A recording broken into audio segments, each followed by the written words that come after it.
Hey guys, welcome to Social Nerd. This is Upama Sherpa, and in today's video I'll show you how to use your Google Maps offline without internet. Google Maps always come handy whenever you are in new locality. It comes with loads of features, and we have already talked about this feature, which makes it more than just a map. There is yet another feature called Google Map Offline that increases the usability of the map, especially if you are planning to go on a location where you do not get good coverage of network or simply just don't want to spend the mobile data.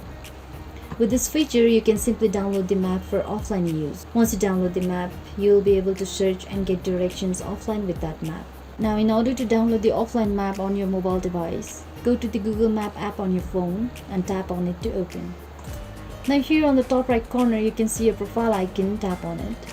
Here various of options appear in front of your screen, so go to offline map option and tap on it. In here you can see in order to use the offline map, you need to start downloading a map first. And only then you will be able to search and get directions offline with that map. So go to the select your own map and tap on it. Now once that you have tapped on to select your own map, in here you can pinch to zoom out and scroll over the map to fit the area you want to download within the blue box. Now once you have selected the area you want to download, you can see the amount of data you need to shell out to save the map for offline uses. So if you are okay with that, go to the bottom of the screen and tap on the download option.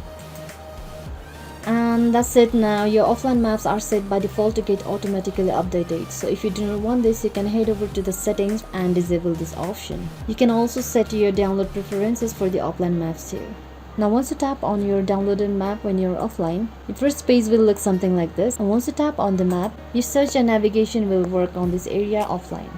And this was the easiest way to set your offline map for your Android devices. So that's it for today guys. Thanks for watching the video. Don't forget to hit the like button, subscribe to the channel and stay updated for more videos like this. Bye bye.